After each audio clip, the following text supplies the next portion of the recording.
सिर्फ वादे नहीं, हकीकत भी दिखे। इटावा के रेलवे रोड स्थित कब्रिस्तान पर अवैध कब्जे, पक्की दुकानें खड़ी। शासन का कहना है हर जगह से कब्जा हटाओ, मगर जमीन पर मुर्दों की जमीन पर जिंदा लोगों ने डाला डेरा। स्थानीय लोग बोले हमारे मुर्दे कहाँ दफनाएंगे। इटावा उत्तर प्रदेश। कब्रिस्तानों पर कब्जा और उन पर मकान दुकानें खड़ी कर देना अब किसी हैरानी की बात नहीं रह गई है। शासन प्रशासन बार बार कब्जा मुक्त कराने की बातें तो करते हैं, लेकिन धरातल पर तस्वीर उलट है।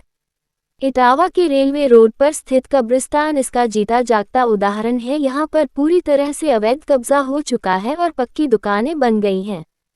कैसे हो जाता है ये सब, क्यों नहीं उठती कोई आवाज़। स्थानीय निवासियों के अनुसार यह कोई नई बात नहीं है, धीरे धीरे अतिक्रमण बढ़ता गया और किसी ने आवाज़ नहीं उठाए। आज वहां पक्की दुकानें खड़ी हैं और मूल भूखंड कब्जे में है। सबसे चौंकाने वाली बात यह है कि न तो प्रशासन ने अब तक कोई सख्त कार्रवाई की, न ही किसी ने इस खुली लूट के खिलाफ बुलंद आवाज़ उठाई।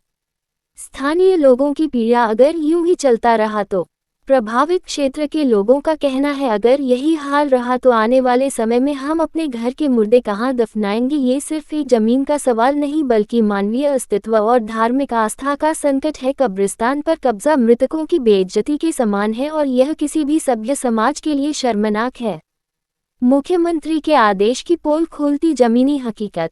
उत्तर प्रदेश के माननीय मुख्यमंत्री का स्पष्ट कहना है कि कहीं पर भी कब्जा है उसे मुक्त कराया जाए, लेकिन इटावा के रेलवे रोड पर बना ये कब्रिस्तान शासन के उन्हीं वादों पर पानी फेरता दिख रहा है। यहाँ टोटल अवैध कब्जा है, लेकिन अब तक कोई हिलीडुली नहीं।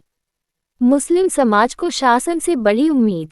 उर्दू मोहल्ले के इस कब्रिस्तान पर कब्जा मुक्त कराने की मांग को लेकर मुस्लिम समाज के लोगों ने शासन प्रशासन से गुहार लगाई है। उन्हें पूरी उम्मीद है कि मुख्यमंत्री के निर्देशों को गंभीरता से लेते हुए प्रशासन जल्द ही इस मामले में हस्तक्षेप करेगा और अवैध कब्जों को हटाकर कब्रिस्तान को उसके मूल स्वरूप में लौटाएगा। क्या होगा अब, यह एक गंभीर विषय है जिस पर न केवल स्थानीय प्रशासन बल्कि राज्य सरकार को भी संज्ञान लेना चाहिए।